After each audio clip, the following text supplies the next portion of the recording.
بيبدأ الفيلم بانفجار مفاعل نووي في الصين، وبيجتمع قادة الحرب الإلكترونية مع الملازم تشين المسؤول عن أمن المعلومات. فبيقول تشين لرؤسائه إن نظام التبريد في المفاعل تم اختراقه، واللي اخترقه استخدم برنامج اسمه راد، وبيشرح لهم إن برنامج راد ده بيستخدم كأداة اختراق عن بعد، وإن غرفة أجهزة نقل البيانات في المفاعل اتدمرت. ده غير إنهم مش هيقدروا يدخلوا المكان علشان يحصلوا على أدلة جنائية، لأن المكان درجة حرارته حاليا عالية جدا. وبيلفت تشين نظرهم إن ده نفس اللي حصل في مفاعل نووي في أمريكا بنفس الطريقة وفي نفس التوقيت. فبيسألوا رؤسائه عن السبب اللي خلى الهاكر يعمل كده، فبيقول تشين إن هو ما يعرفش الدافع ورا العملية، وإن هو مستغرب لأن الهاكر فجر المبنى بدون سابق إنذار، وما طلبش أي فلوس أو حتى ساوم الحكومة على أي شيء. فبيقترح تشين على رؤسائه إن هو يسافر أمريكا علشان يتعاون مع مكتب التحقيقات الفيدرالي، ومن خلال التحريات اللي هتتعمل ممكن يوصل للكود الخاص بالهاكر. فبيوافق القادة بتوعه على طلبه، وبيعرفوا إن هم هيتواصلوا مع الحكومة الأمريكية فورا.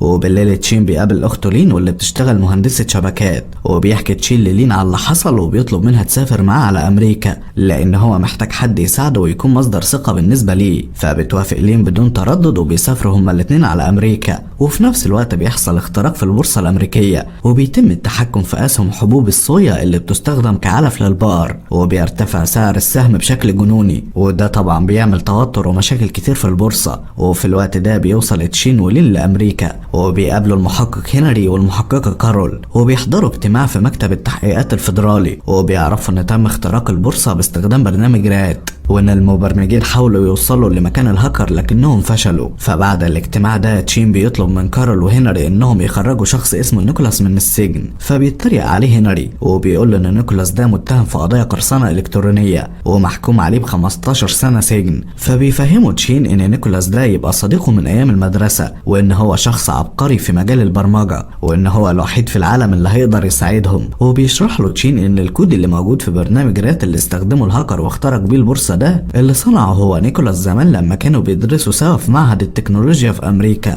وان في شخص لقى الكود اللي نيكولاس كتبه على الانترنت وعمل عليه تعديلات واستخدمه في اختراق المفاعلات والبورصة. وبيقول تشين ان هم علشان يوصلوا للكود الخاص بالبرنامج ويحددوا هوية الهاكر لازم يستعينوا بخدمات نيكولاس لانه يعتبر واحد من مؤسسين البرنامج. فبيقتنع هنري وكارول بكلام تشين، وتاني يوم بيروح مندوب من الحكومة الامريكية لنيكولاس وبيعرض عليه ان هو يساعدهم في القبض على الهاكر. فبيوافق نيكولاس ولكن بشرط ان يتم تخفيف عقوبته. فبتضطر الحكومة الامريكية ان هي توافق على طلب نيكولاس، وبيخرج نيكولاس من السجن، وبيكون تشين وكارل ولين مستنيينه. وبمجرد ما بيخرج نيكولاس بيروح له تشين وبيحضنه، وبيظهر ان لين بتعجب بنيكولاس من اول ما بتشوفه. وبعدها بيروحوا على غرفة نظام الحماية لبرنامج البورصة، وبمجرد ما بيدخل نيكولاس للغرفة بيستنتج ان في حد زرع الفيروس داخل انظمة الحماية، وبيسأل الموظف المسؤول اللي اسمه جيف اذا كان في حد غيره بيدخل الغرفة ولا لا. فبيقول له جيف ان في واحد كان شغال معاه اسمه لوزانو، ولوزانو ده هو اللي كان بيدخل الغرفة لكنه اخد اجازة من اسبوعين لان امه ماتت. فبيطلب نيكولاس من جيف ان هو يجيب له تسجيلات كاميرات المراقبة الايام اللي فاتت. وبعدها بيقعد نيكولاس على الكمبيوتر وبيقرا الشفرات اللي بعتها الهاكر، وبيقول لتشين ان الشخص المتسلل للشبكة سايب كود مش مكتمل، وده معناه ان هو بيكتب شفرة جديدة، وبالتالي هيحصل اختراق جديد وهيكون اكبر من اللي قبله. وبيجي جيف ومعاه تسجيلات كاميرات المراقبة، وبيلاحظوا ان لوزانو راسم وشم معين على كتفه، وبيقدروا يحددوا ان الوشم ده خاص بعصابات بتشتغل في تزوير بطاقات الهوية. فبيستنتجوا ان لوزانو كان مزور البطاقة بتاعته اللي كان بيستخدمها في دخول غرفة الحماية. فبيعرض عليهم نيكولاس ان هم يهجموا على لوزانو في بيته علشان يمسكوه قبل ما يهرب. فبيوافقوا كلهم على اقتراحه. فبيروح على بيت لوزانو هو ولين ومعاهم مارك الحارس الشخصي لنيكولاس، واللي بيفكروا ان هو بيراقبه من خلال الاسويرة اللي مركبينها في رجله، وده علشان يضمنوا ان نيكولاس مش هيهرب منهم. وبينزل نيكولاس من العربية وبيدخل هو ولين شقة لوزانو، وبيتفاجئوا ان هو مقتول. فبيستخدموا اجهزة الكمبيوتر اللي موجودة في بيته، وبتكتشف لين ان لوزانو بيستخدم جهاز لاسلكي مجهول لتوجيه البيانات المشفرة. وبيدخل نيكولاس على صندوق البريد الخاص بلوزانو، وبيقدر ان هو يوصل للشخص اللي لوزانو بيتعامل معاه واللي اسمه ريس. فبيبعت له رسالة وبيطلب مقابلته، فبيجي له الرد بالموافقة وبيكون في عنوان المكان اللي هيتقابلوا فيه. وبعدها نيكولاس بيخدع مارك وبيعطل نظام المراقبة على تليفونه من غير ما مارك ياخد باله علشان يقدر يتحرك براحته من غير مارك. وفي نفس الوقت ده بتكون كارول وتشين قاعدين مع جاري رئيس البورصة وبيطلبوا منه يسلمهم نسخة من السجلات الخاصة بالتجار والسماسرة اللي كسبوا فلوس من ارتفاع أسهم حبوب الصويا، لكن جاري بيرفض وبيعرفهم ان دي اسرار عملاء وهو ما يقدرش يسلمها لأي جهة مهما كانت. فبتقول له كارول ان هو لو ما سلمهاش السجلات دي هتوجه له تهمة، والتهمة دي ان هو بيساعد مجرمين الانترنت للربح من البورصة، وبتعرفه ان دي هتبقى فضيحة كبيرة جدا ليه وممكن يكون تمنها ان هو يتشال من منصبه.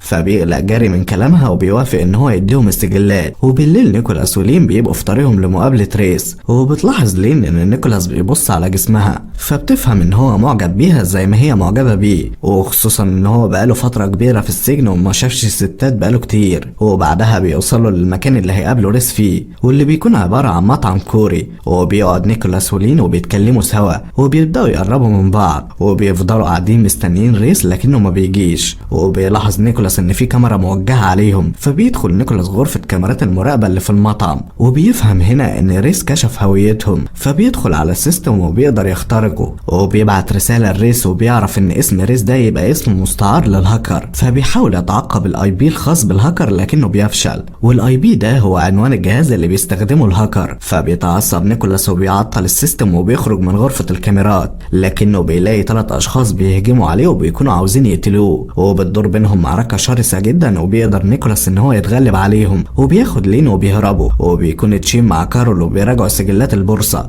وبيلاحظوا ان في 3 حسابات ل3 اشخاص مختلفين باعوا الاسهم بعد ارتفاع سعرها، وان ال3 اشخاص دول قاموا بعملية البيع في توقيت واحد وحققوا ارباح كبيرة جدا. وبيعرف تشين وكارول ان ال3 اشخاص دول موجودين في هونج كونج، فبيقرروا انهم يسافروا على هناك. وبمجرد ما بيوصلوا هناك بيروحوا على مقر سري للشرطة وبيقابلوا ضابط اسمه أليكس، وبيعرفوا منه ان ال3 اشخاص اللي باعوا الاسهم دول مجرد سماسرة مش اكتر، فبيستنتجوا ان الهاكر بيستخدمهم علشان ما يظهرش هو في الصورة. فبيسألوا نيكولاس عن طريقة التواصل بينهم وبين الهاكر، فبيقول أليكس ان هم راقبوا تليفوناتهم وكل حساباتهم على الانترنت لكنهم ما قدروش يوصلوا لاي حاجة. وبيعرف نيكولاس ان الفلوس لسه موجودة في حسابات ال3 سماسرة في البنوك، فبيخمن نيكولاس ان ال3 اشخاص دول اكيد هيتعاملوا مع وسيط، وده لان الهاكر مش هيتعامل معاهم بصورة مباشرة علشان محدش يكشفه. وبيتتبع نيكولاس مسارات تليفونات ال3 اشخاص وبيقدر يوصل لنقطة تقاطع على الخريطة، وبتكون النقطة دي هي مدينة اسمها يوماتاي. فبيروحوا كلهم على هناك بسرعة وبيدخلوا عربية مراقبة، وبيعرفوا من الضابط يان ان هو بيراقب شخص كانوا شاكين ان هو الهاكر، وان الشخص ده يبقى رجل عصابات كولومبي من اصل لبناني واسمه الياس. وبيوريهم يان ان الياس بيقعد كل يوم في مكان معين، فبيروحوا كلهم على المكان اللي بيقعد فيه الياس. وبيستخدم نيكولاس ذكائه وبياخد تليفون الضابط أليكس وبيكتب عليه كود معين وبيقدر من خلاله ان هو يوصل لجهاز اشارة مدفون في الارض. فبياخدوا الجهاز ده وبيفحصوه وبيعرفوا ان الياس بيبعت رسائل على الجهاز ده، وان السماسرة لما بيقعدوا في مكان قريب من الجهاز بيقدروا يستقبلوا الرسائل على تليفوناتهم وبعد كده بيمسحوها، وده معناه ان السماسرة ما شافوش الياس قبل كده نهائي. فبيقرروا انهم يكملوا في مراقبة الياس. وتاني يوم بيبقى الياس في بيته وبيبقى الضابط يان ورجالته بيراقبوه من مكان قريب، لكن الياس بيقدر يكتشف ان يان بيراقبه. وفي نفس الوقت ده بيظهر على اجهزة الشرطة ان الهاكر بيحول الفلوس من البنوك لكازينو معين، فبيستنتجوا ان الياس هيصرف الفلوس من الكازينو ده. فبيقرر تشين واللي معاه ان هم يقبضوا على الياس، وبيروح تشين علشان يصحي نيكولاس من النوم وبيلاقي اخته نايمة في حضنه، فبينصدم شوية وبيعرفهم باللي بيحصل وبيطلب من نيكولاس ان هو يجهز نفسه علشان هيمشوا. وبعدها بيركب نيكولاس وتشين ومارك الطيارة مع أليكس، وبيكون معاهم قوة من الشرطة وبيتحركوا كلهم في طريقهم لبيت الياس. وبمجرد ما بيوصلوا بيكتشفوا ان الياس قتل الضابط يان وفريقه، فبيهجموا على بيت الياس لكنهم ما بيلاقوش حد فيه، وبيلاحظوا ان في باب موجود في البيت بيوصل لنفق تحت الارض، فبتنزل مجموعة من رجالة الشرطة جوه النفق ده، وبيتحرك أليكس وتشين ونيكولاس ومارك بسرعة وبيروحوا ناحية مخرج النفق، وبيكون الياس ورجالته في النفق وبيستدرجوا قوات الشرطة جوه النفق. وبعدها الياس بيفجر النفق وبيقتل قوات الشرطة، وبيقدر نيكولاس واللي معاه يوصلوا لمخرج النفق، وبيحصل بينهم وبين الياس ورجالته تبادل لاطلاق النار، وبيتصاب الضابط أليكس بطلقة في رقبته وبيموت. وبعدها بيحصل عليهم اطلاق نار كثيف جدا من الياس ورجالته، وبيكتشفوا ان الياس خد الفلوس وهرب هو ورجالته بالمركب في البحر. وبالليل الياس بيوصل لسفينة معينة في البحر وبيسلم شنطة الفلوس اللي معاه للرجالة اللي فيها، وبيكمل في طريقه بالمركب بتاعه. وفي الوقت ده بيجي تليفون لتشين وبيعرفوه ان ان درجة الحرارة في غرفة نقل البيانات في المفاعل النووي انخفضت وان هو دلوقتي يقدر يدخل. فبيتحرك هو ونيكولاس بسرعة على هناك وبيجهزوا نفسهم علشان يدخلوا الغرفة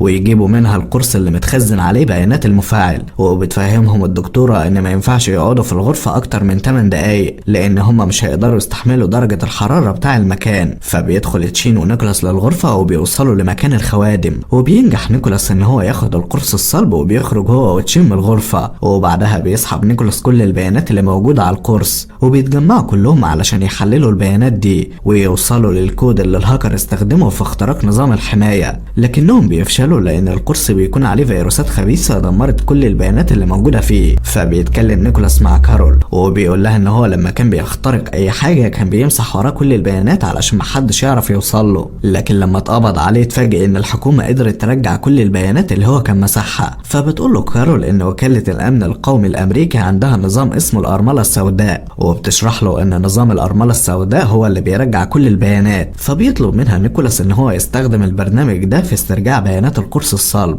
وبكده هيقدر يوصل للهاكر اللي اخترق المفاعلات النووية والبورصة. فبتتصل كارول برئيسها وبتطلب منه السماح لنيكولاس باستخدام برنامج الارملة السوداء، لكن طبعا طلبها ده بيترفض لان نيكولاس اصلا مجرم ومحكوم عليه بالسجن، وطبعا ما ينفعش يعرف اي حاجة عن نظام الارملة السوداء. فبيقرر نيكولاس ان هو يخترق وكالة الامن القومي الامريكية علشان يستخدم برنامج الارملة السوداء في تتبع الهاكر. فبتقول كارول لنيكولاس ان هو هيتم القبض عليه وهي مش هتقدر تساعده. فبيقول لها نيكولاس ان هو عارف ايه اللي ممكن يحصل له لكنه لازم يوصل للهاكر ويقضي عليه، وبيطلب منهم يخرجوا كلهم ويسيبوه لوحده علشان هو اللي يشيل المسؤولية لوحده ومحدش فيهم يتورط معاه. فبيخرجوا كلهم وبيروحوا على المطعم، وبيظهر واحد من رجالة الياس وبيزرع جهاز تتبع في عربية تشين. وبعد شوية وقت نيكولاس بيروح لهم على المطعم وبيبلغهم ان هو قدر يخترق وكالة الامن القومي الامريكي واستخدم برنامج الارملة السوداء وقدر يوصل لعنوان الشبكة الخاصة بالهاكر. وبيقول لهم ان هو موجود في مدينة جاكرتا في اندونيسيا، وبيقول لهم ان هو ما قدرش يخترق شبكة الهاكر لانه بيتعامل مع شركة من شركات حماية قراصنة القبعة السوداء. وبيقول لهم ان الشركة دي عندها برامج حماية قوية جدا، وده معناه ان اي استخدام للتكنولوجيا مش هيفيدهم، وبالتالي هم لازم يسافروا جاكرتا علشان يقبضوا على الهاكر بنفسهم. وبيروح تشين لرئيسه علشان ياخد الموافقة على السفر مع فريقه لاندونيسيا، لكنه بيتفاجئ ان رئيسه بيبلغه ان هو هيسافر من غير نيكولاس، وده لان الحكومة الامريكية عرفت ان نيكولاس اخترق برنامج من برامجها وقرروا انهم هيرجعوه للسجن تاني. فبعدها تشين بيبعت رسالة لاخته لين وبيعرفها باللي حصل علشان تساعد نيكولاس ان هو يهرب بسرعة قبل ما يتم القبض عليه. وتاني يوم هنري بيتصل بكارول وبيأمرها تقبض على نيكولاس، لكن كارول بتتفاجئ ان نيكولاس هرب من المكان اصلا. فبتطلب من مارك ان هو يحدد مكان نيكولاس من خلال الاسورة اللي في رجليه، لكن مارك بيكتشف ان نيكولاس كان معطل برنامج التعقب. فبيحدث مارك البرنامج وبيقدر يحدد مكان نيكولاس، وفي الوقت ده بيوصل تشين للمكان اللي مستخبي فيه نيكولاس ولين، وبياخد نيكولاس ولين في عربيته وبيروح بيهم على المطار. وبيكون تشين مجهز خطة لهروب نيكولاس من هونج كونج، وبيعرفوا ان هو هيركب طيارة خاصة لاندونيسيا وهو هيحصله مع فريقه على هناك. وبتتفاجئ لين ان تشين مش هياخدها معاه على اندونيسيا، فبتتضايق وبتنزل من العربية وبتعيط. فبينزل نيكولاس ورا لين وبيطلب منها ما تزعلش من اخوها لان هو خايف عليها، ولكن فجأة هنا العربية بتنفجر بتشين، وبيظهر ان الياس ورجالته فجروا عربية تشين بصاروخ، وبعدها بيفتحوا النار على نيكولاس ولين. فبيستخبوا ورا لوحة اعلانات في الشارع، وبيوصل مارك وكارول وبيشتبكوا مع الياس ورجالته، لكن رجالة الياس بيقتلوا كارول ومارك. فبيجري نيكولاس هو ولين بسرعة وبيوصلوا لأقرب محطة مترو وبيركبوا المترو وبيقدروا يهربوا من الياس ورجالته. وفي المترو بتبقى لين منهارة بسبب موت اخوها تشين، فبيواسيها نيكولاس وبيقرروا انهم يسافروا لاندونيسيا سوا علشان يقبضوا على الهاكر. فبتستغل لين علاقتها وبيروح لواحد من اصدقائها وبيقدر يفك الاسوره من رجل نيكولاس، وبياخد نيكولاس الاسوره وبيرميها على سفينه في البحر، وده علشان وكاله الامن القومي الامريكي ما تقدرش تعرف مكانه. وبعدها لين بتستخرج جوازات سفر مزوره، وقبل ما يركبوا الطياره لين بتقول لنيكولاس ان هي تتبعت شركه الحمايه اللي بيتعامل معاها الهاكر، وبتقول لنيكولاس ان الهاكر استأجر قمر صناعي وعمل بحث عالي الدقه لمنطقه معينة على سواحل ماليزيا، وبتوري لين لنيكولاس خريطة فيها إحداثيات المكان ده، وبعدها بيركبوا طيارة خاصة وبيروحوا بيها على ماليزيا. وبمجرد ما بيوصلوا هناك بيروحوا المكان اللي موجود في الخريطة اللي مع لين، وبيكون المكان ده عبارة عن سد كبير، وبيكون السد ده قريب من مناجم بيستخرج منها معدن القصدير. فبيلاحظ نيكولاس ان مضخات التبريد اللي موجودة في السد تبقى من نفس نوع مضخات التبريد اللي موجودة في المفاعل النووي. فبيبدأ هنا نيكولاس يرتب افكاره، وبيستنتج ان خطة الهاكر مقسومة لجزئين. الجزء الاول هو اختراق المفاعل النووي في الصين وتدمير مضخات التبريد، وان ده كان مجرد تدريب لضمان نجاح خطة تدمير مضخات السد اللي في ماليزيا. وبعد ما الهاكر هيدمر السد، مناجم القصدير اللي موجودة حواليه هتغرق بالمية، وبالتالي هيحصل نقص في معدن القصدير، فهترتفع اسهم خام القصدير في البورصة. والجزء الثاني هو ان الهاكر هيستخدم الفلوس اللي هو استولى عليها من خلال اختراق البورصة، وهيشتري بيها كميات كبيرة جدا من اسهم القصدير. فبالتالي لما هيحصل ارتفاع في سعر القصدير في البورصة، هيبيع الهاكر اسهم القصدير اللي هو اشتراها، وساعتها هيكسب مليارات الدولارات. وبعدها نيكولاس ولين بيسافروا اندونيسيا، وبيروحوا على مقر شركة الحماية اللي بيتعامل معاها الهاكر. وبيطلع نيكولاس بعربيته في الجراج، وبيزق عربية من اللي موجودين فيه وبيوقعها على سقف المبنى. وبيستغل نيكولاس حالة الفوضى اللي بتحصل بسبب الحادثة اللي هو عملها، وبيدخل الشركة وبيروح على مكان الخوادم، وبيقدر ان هو يستولى على حساب الهاكر. وبعدها بيرجع لشقته وبيقعد هو ولين، وبيبدأوا يحللوا البيانات اللي موجودة في الحساب. وبيقدر نيكولاس ان هو يوصل للبنك اللي موجودة فيه فلوس الهاكر. فتاني يوم بتروح لين للبنك وبتخدع موظف الاستقبال، وبتقول له ان الملف الخاص بيها وقعت عليه القهوة وبوظته، وبتطلب منه يطبع لها نسخة تانية منه. فبيوافق الموظف وبتديله لين الفلاشة اللي موجود عليها الملف. فبيحط الموظف الفلاشة في جهاز الكمبيوتر بتاعه. فبيقدر نيكولاس ان هو يخترق نظام البنك كله، وبيحول كل الفلوس اللي موجودة في حساب الهاكر على حسابه هو. وبعدها نيكولاس بيبعت رسالة للهاكر وبيقول له ان فلوسك معايا. وبالليل بيتصل الياس بنيكولاس وبيسأله هو عاوز ايه في مقابل ان هو يرجع له الفلوس. فبيرفض نيكولاس ان هو يتكلم معاه، وبيطلب منه ان هو يتكلم مع الهاكر. فبيظهر هنا ان الهاكر بيكون اسمه صادق وبيتكلم مع نيكولاس، وبيطلب منه نيكولاس نسبة 20% من قيمة اسهم القصدير الخام. فبيفهم هنا صادق ان نيكولاس يعرف كل حاجة عن خطته. فبيوافق صادق على طلب نيكولاس، لكن بشرط ان هم يتقابلوا وجها لوجه.